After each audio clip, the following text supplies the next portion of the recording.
Em nome do Pai, do Filho e do Espírito Santo. Amém.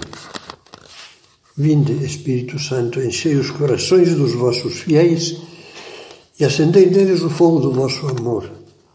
Enviai o vosso Espírito e tudo será criado, e renovareis a face da terra. Na meditação anterior, falávamos de saber perdoar aqueles que nos pedem perdão. E anunciávamos que esta meditação que agora começamos trataria de saber perdoar aqueles que não nos pedem perdão. Olha, no final do Sermão da Montanha, que é como que um compêndio da pregação de Cristo, está entre os capítulos 5 e 7 do Evangelho de São Mateus, o evangelista diz que quando Jesus acabou de falar, a multidão ficou vivamente impressionada com a sua doutrina. E não era para menos, como fica patente pelo ensinamento que vamos meditar agora. Tendes ouvido, são palavras de Jesus, que foi dito: amarás a teu próximo e poderás odiar teu inimigo. Eu, porém, vos digo: amai os vossos inimigos, fazei o bem aos que vos odeiam, orai pelos que vos maltratam e perseguem. Na meditação anterior recordávamos que devemos perdoar aos que nos ofendem quando dão sinais de arrependimento. Agora ouvimos Nosso Senhor mandar-nos perdoar também aos que, sem ter arrependimento nenhum, nos ofenderam ou estão nos perseguindo e maltratando. Qualquer um dirá: isto é superior a minhas forças.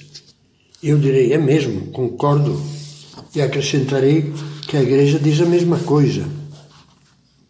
Veja o Catecismo. Diz assim: esta exigência crucial do mistério da aliança, perdoar os inimigos, é impossível para o homem, mas tudo é possível a Deus. Em outro ponto diz: só o Espírito Santo pode fazer nossos os mesmos sentimentos que teve Cristo Jesus.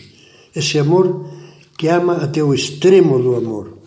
E ainda acrescenta: o perdão dá também testemunho de que em nosso mundo o amor é mais forte do que o pecado. Os mártires de ontem e de hoje dão esse testemunho de Jesus. O máximo exemplo do perdão dos inimigos foi dado por Cristo na cruz. Depois de ter sofrido em silêncio injustiças, brutalidades de toda espécie, torturas horríveis, físicas e morais, Nosso Senhor pediu: Pai, perdoa-lhes, porque não sabem o que fazem. São João Paulo II, meditando este mistério, comentava: crer no Filho crucificado significa crer que o amor está presente no mundo e que este amor é mais forte do que toda espécie de mal em que o homem, a humanidade e o mundo estejam envolvidos.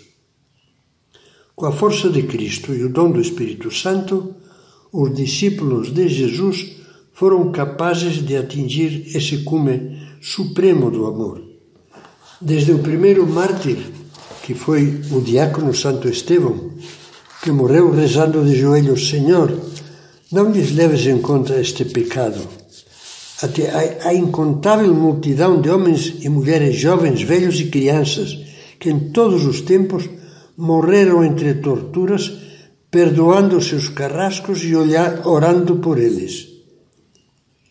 Estes são, diz de uma maneira poética o livro do Apocalipse, os que lavaram as suas vestes e as alvejaram no sangue do Cordeiro. Com Jesus, o impossível se torna possível. Vamos meditar então as palavras de Jesus sobre o perdão dos inimigos, citadas no começo desta meditação.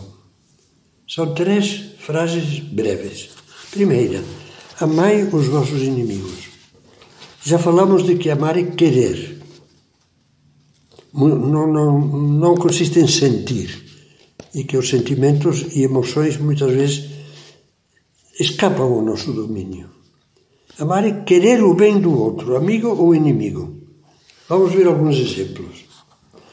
São Paulo, perseguido de morte em Jerusalém e preso em Cesareia Marítima, isso se lê no final dos Atos dos Apóstolos, foi apresentado diante do procurador romano Pórcio Festo e do rei Agripa, seu convidado. Paulo fez a sua defesa com a serenidade e a têmpera da fé. Festo, o romano, impressionado, disse-lhe: "Estás louco, Paulo?" E o apóstolo, dirigindo-se ao rei Agripa: "Crês, ó rei, nos profetas? Bem sei que crês." Disse então Agripa a Paulo: "Por pouco não me persuades a me fazer cristão." Respondeu Paulo: "Provera Deus que por pouco ou por muito, não somente tu, mas também quantos me ouvem, se fizessem hoje tal qual eu sou, à exceção destas correntes." O maior desejo de Paulo era que até os seus juízes e inimigos recebessem o benefício da fé. São Pedro, por seu lado, exortava assim os discípulos ameaçados por uma terrível perseguição, a perseguição de Nero: "Não pagueis mal com mal, nem injúria com injúria. Ao contrário, abençoai, pois para isto fostes chamados, para que sejais herdeiros da bênção de Deus."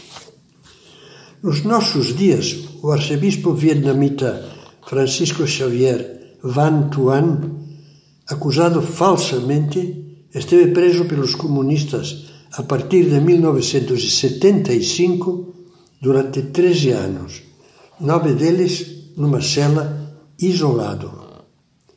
Quase no final do cativeiro, o carcereiro, admirado pela sua bondade, lhe perguntou: "Mas o senhor nos ama verdadeiramente?" "Sim, eu os amo sinceramente. Mas nós o tivemos preso durante tantos anos sem julgá-lo, sem condená-lo, e o senhor nos ama. É impossível, isto não é verdade." E respondeu: "Estive muitos anos com vocês. Você viu que isto é verdade." Retruca o carcereiro: "Quando for libertado, não vai mandar seus fiéis incendiar as nossas casas e matar as nossas famílias?" "Não. Mesmo que você queira matar-me, eu o amo." "Mas por quê?" "Porque Jesus me ensinou a amar a todos, mesmo aos inimigos. Se eu não o fizer, não sou digno de ser chamado cristão." E o carcereiro retruca: "É muito bonito, mas muito difícil de compreender." Segunda coisa: fazei o bem aos que vos odeiam. Já lembrávamos que querer bem é amar. Vale a pena ilustrá-lo também com alguns exemplos. São José Maria Escrivá, fundador do Opus Dei, durante a Guerra Civil Espanhola, que durou de julho de 1936 até abril de 1939, foi perseguido pelos comunistas e os anarcos-sindicalistas, como acontecia com todos os sacerdotes, e se refugiava onde podia em constante perigo de morte. Sofreu inúmeras penalidades que eu descrevi em parte em outra obra, que tem o título O Homem que Sabia Perdoar. Depois da guerra, no ano de 1941, teve que tomar um táxi em Madrid e conversou cordialmente com o taxista, frisando a beleza da concórdia e da união entre as pessoas, nas famílias. O taxista estava calado, carrancudo. No fim perguntou: "Onde é que o senhor esteve durante a época da guerra?" "Em Madrid", respondeu-lhe o sacerdote. E o outro, de uma maneira áspera, disse: "Que pena que não o tenham matado." O padre José Maria perdoou, e para que visse que não lhe guardava rancor, tirou todo o dinheiro que trazia no bolso e entregou-lhe. "O senhor tem filhos?" Vendo fazer um gesto afirmativo, acrescentou: "Fique com o troco. Compre uns doces para os seus filhos." Voltemos agora ao arcebispo vietnamita Van Thuan. Vale a pena ouvir outra parte do seu relato. "Uma noite veio-me um pensamento. François, ele falava também francês. Tu és ainda muito rico, tens o amor de Cristo no teu coração. Tens o amor de Cristo. Ama-os como Jesus te ama. No dia seguinte comecei a amá-los, isto é, a amar Jesus neles, sorrindo, trocando palavras gentis. Comecei a contar-lhes histórias das minhas viagens ao exterior, de como vivem os outros povos, a economia, a liberdade, a tecnologia. Isso estimulou a curiosidade dos guardas e incitou-os a perguntar-me muitas outras coisas. Pouco a pouco nos tornamos amigos. Queriam aprender línguas estrangeiras, francês e inglês. Os meus guardas se transformaram nos meus alunos. A atmosfera da prisão mudou muito. A qualidade do nosso relacionamento mudou muito. Até com os chefes da polícia.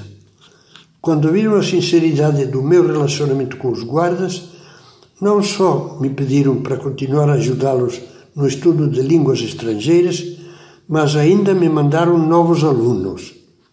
Isto é o que São Paulo chama vencer o mal com o bem.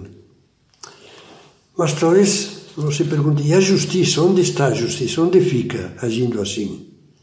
Será que agir como esses homens de Deus não é uma tolerância passiva com a injustiça? Então eu vou deixar que nos responda São João Paulo II. Diz, é óbvio que a exigência de ser tão generoso em perdoar não anula as exigências objetivas da justiça. Em nenhuma passagem do Evangelho o perdão, nem mesmo a misericórdia como sua fonte, significa indulgência para com o mal, o escândalo, a injúria causada ou o ultraje feito. Como esclarecia Santo Agostinho, é preciso combater o erro, mas amar o que erra. Ou seja, uma coisa é amar e perdoar a pessoa, e outra coisa seria deixar que a injustiça ficasse triunfante e impune, sem que haja, como diz o Papa, a reparação do mal e do escândalo, o ressarcimento do prejuízo causado, a satisfação pela ofensa feita. São palavras de João Paulo II. Sempre, porém, o amor cristão acompanha e vivifica a justiça, evitando o ódio e o espírito de vingança. Terceiro, orai, lemos no Catecismo, pelos que vos maltratam e perseguem.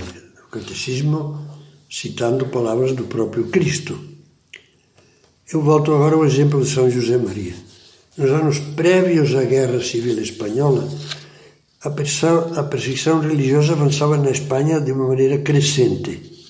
Muitas igrejas foram queimadas, padres judeus católicos torturados e mortos. Quase todos os dias São José Maria era insultado pela rua ou ameaçado. Em 18 de setembro de 1931, anotou em seus apontamentos íntimos: tenho de agradecer ao meu Deus uma notável mudança.